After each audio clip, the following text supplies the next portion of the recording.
ಕನ್ನಡ ಚಿತ್ರರಂಗದ ಮೇರು ನಟ ಸಾಹಸ ಸಿಂಹ ಡಾ. ವಿಷ್ಣುವರ್ಧನ್ ನಮ್ಮನ್ನಗಲಿ ಇಂದಿಗೆ 14 ವರ್ಷಗಳೇ ಕಳೆದಿದೆ. 2009 ಡಿಸೆಂಬರ್ 30ರಂದು ಅಭಿಮಾನಿಗಳ ಪ್ರೀತಿಯ ಸಾಹಸ ಸಿಂಹ ಇಹಲೋಕ ತ್ಯಜಿಸಿದ್ದರು. ಕನ್ನಡ ಮಾತ್ರವಲ್ಲದೆ ಪರಭಾಷೆಗಳಲ್ಲೂ ನಟಿಸಿ ತಮ್ಮದೇ ಛಾಪು ಮೂಡಿಸಿದ್ದ ನಟ ಎಂದೆಂದಿಗೂ ಜನಮನದಲ್ಲಿ ಚಿರಸ್ಥಾಯಿಯಾಗಿದ್ದಾರೆ. ಅವರು ಸಾಯುವಾಗ ಅವರಿಗೆ ಕೇವಲ 59 ವರ್ಷ ವಯಸ್ಸು. ತಮ್ಮ ನೆಚ್ಚಿನ ಮೈಸೂರಿನಲ್ಲಿಯೇ ಹಠಾತ್ ನಿಧನರಾಗಿದ್ದರು. ಆ ಸಂದರ್ಭದಲ್ಲಿ ಪತ್ನಿ ಭಾರತಿ ವಿಷ್ಣುವರ್ಧನ್ ಅವರ ಜೊತೆಗಿದ್ದರು. ಬಳಿಕ ಅವರ ಅಂತ್ಯಕ್ರಿಯೆಯನ್ನು ಬೆಂಗಳೂರಿನ ಅಭಿಮಾನ್ ಸ್ಟುಡಿಯೋದಲ್ಲಿ ನಡೆಸಿದ್ದರು. ಆ ಜಾಗ ವಿವಾದದ ಕೇಂದ್ರವಾಗಿತ್ತು. ಮೊನ್ನೆಯಷ್ಟೇ ವಿಷ್ಣುವರ್ಧನ್ ಅಭಿಮಾನಿಗಳು ಅಭಿಮಾನ್ ಸ್ಟುಡಿಯೋದಲ್ಲಿ ಪೂಜೆ ಸಲ್ಲಿಸಲು ಅವಕಾಶ ಕೊಡಿ ಎಂದು ಪ್ರತಿಭಟನೆಯನ್ನೇ ಮಾಡಿದ್ದರು. ಕುರುಸ್ತರ ಹೋರಾಟದ ಫಲದಿಂದಾಗಿ ಅವರು ಬಹಳವಾಗಿ ಇಷ್ಟಪಡುತ್ತಿದ್ದ ಮೈಸೂರಿನಲ್ಲಿ ಸ್ಮಾರಕ ನಿರ್ಮಾಣ ಮಾಡಲಾಗಿದೆ. ಇಂದು ಅವರ ಪುಣ್ಯತಿಥಿಯಂದು ಅವರ ಅಭಿಮಾನಿಗಳು ವಿಭಾ ಚಾರಿಟೇಬಲ್ ಟ್ರಸ್ಟ್ ವತಿಯಿಂದ ಅನೇಕ ಸಾಮಾಜಿಕ ಕಾರ್ಯಗಳನ್ನು ಹಮ್ಮಿಕೊಳ್ಳಲಾಗಿದೆ. ವಿಷ್ಣುವರ್ಧನ್ ಅವರ ಮೂಲ ಹೆಸರು ಏನು ಗೊತ್ತೇ? ನಿಮಗೆ ತಿಳಿದಿರಲಿಕ್ಕಿಲ್ಲ.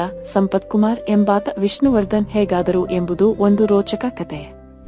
1972ರಲ್ಲಿ ತೆರೆಕಂಡ ಪುಟ್ಟಣ್ಣ ಕಣಗಾಲ್ ನಿರ್ದೇಶನದ ನಾಗರಹಾವು ಚಿತ್ರದಲ್ಲಿ ನೀಡಿದ ಅದ್ಭುತ ಪರ್ಫಾರ್ಮೆನ್ಸ್ ಕಾರಣದಿಂದ ವಿಷ್ಣುವರ್ಧನ್ ಎಂಬ ಹೆಸರು ನಾಮಕರಣ ಆಯಿತು. ಬಳಿಕ ನಟಿಸಿದ ಸಾಹಸ ಸಿಂಹ ಸಿನಿಮಾಕ್ಕೆ ರಾಷ್ಟ್ರ ಪ್ರಶಸ್ತಿ ದೊರೆತಿದ್ದು, ಬರೋಬ್ಬರಿ 25 ವಾರಕ್ಕೂ ಅಧಿಕ ದಿನ ಪ್ರದರ್ಶನ ಕಾಣುವ ಮೂಲಕ ಆಗಿನ ಕಾಲದಲ್ಲಿ ಬಾಕ್ಸ್ ಆಫೀಸ್ ದಾಖಲೆ ಆಯಿತು. ಇಲ್ಲಿಂದ ಬಳಿಕ ಮುಟ್ಟಿದ್ದೆಲ್ಲವೂ ಚಿನ್ನ ಎಂಬಂತೆ ವಿಷ್ಣು ನಟಿಸಿದ 95 ಸಿನಿಮಾಗಳು ಸೂಪರ್ ಹಿಟ್.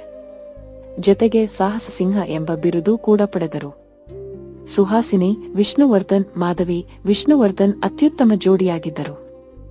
ರಾಜ್ ಕುಮಾರ್ ಜಮಾನವಾಗಿದ್ದ ಕಾಲದಲ್ಲಿ ಸ್ಯಾಂಡಲ್ವುಡ್ಗೆ ವಿಷ್ಣು ಪದಾರ್ಪಣೆ ಆಯಿತು. ಆಗಿನ ಕಾಲದಲ್ಲಿ ಕೇವಲ ಕ್ಲಾಸ್ ಸಿನಿಮಾಗಳದ್ದೇ ದರ್ಬಾರಾಗಿತ್ತು. ಇದಕ್ಕೆ ಚಕ್ಕರ್ ಕೊಟ್ಟಿದ್ದೇ ವಿಷ್ಣುವಿನ ಮಾಸ್ ಕ್ಲಾಸ್ ಮಿಶ್ರಿತ ಚಿತ್ರಗಳು. ನಿಮಗೆ ಗೊತ್ತೇ? ವಿಷ್ಣುವರ್ಧನ್ ಕೆಲವು ಸಿನಿಮಾಗಳಿಗೆ ಗಾಯಕರೂ ಆಗಿದ್ದರು. ಕಿಲಾಡಿ ಕಿಟ್ಟು, ನಾಗ ಕಾಳ ಭೈರವ, ಸಾಹಸ ಸಿಂಹ, ಚಿಮ್ಮಿಗಲ್ಲು, ಮೋಜುಗಾರ ಸೊಗಸುಗಾರ, ವಿಷ್ಣು ಸೇನಾ ಸಿನಿಮಾಗಳಲ್ಲಿ ಹಾಡುವ ಮೂಲಕ ಗಾಯಕ ಆಗಿಯೂ ಸೈ ಎನ್ನಿಸಿಕೊಂಡಿದ್ದರು. ವಿಷ್ಣುವರ್ಧನ್ ಸಿನಿಮಾಗಳಲ್ಲಿ ಮಾತ್ರವಲ್ಲದೆ ಧಾರಾವಾಹಿಯಲ್ಲಿಯೂ ನಟಿಸಿದ್ದರು. ಶಂಕರನಾಗ್ ನಿರ್ದೇಶನದಲ್ಲಿ 1980ರಲ್ಲಿ ಪ್ರಸಾರ ಕಂಡ ಮಾಲ್ಗುಡಿ ಡೇಸ್ನಲ್ಲಿ ನಟಿಸಿ ಸೈ ಎನ್ನಿಸಿಕೊಂಡಿದ್ದರು. ದಾದಾ ತಮ್ಮ 40 ದಶಕಗಳ ಬಣ್ಣದ ಬದುಕಿನಲ್ಲಿ ಬಂಧನ, ಯಜಮಾನ, ನೀನು ನಕ್ಕರೆ ಹಾಲು ಸಕ್ಕರೆ ಸಹಿತ 200ಕ್ಕೂ ಅಧಿಕ ಸೂಪರ್ ಹಿಟ್ ಸಿನಿಮಾಗಳಲ್ಲಿ ನಟಿಸಿದ್ದಾರೆ.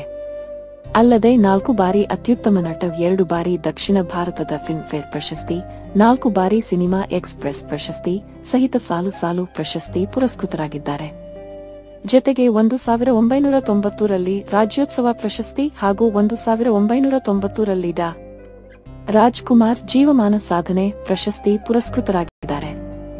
ಸಿನಿಮಾ ರಂಗದಲ್ಲಿ ನೀಡಿದ ಕೊಡುಗೆ ಪರಿಗಣಿಸಿ 2008ರಲ್ಲಿ ಬೆಂಗಳೂರು ವಿಶ್ವವಿದ್ಯಾಲಯ ಗೌರವ ಡಾಕ್ಟರೇಟ್ ನೀಡಿದೆ.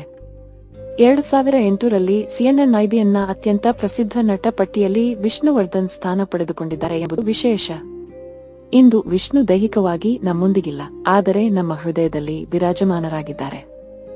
ಸಿಂಹಕ್ಕೆ ಸಿಂಹವೇ ಸಾಟಿ ಅಲ್ಲವೇ?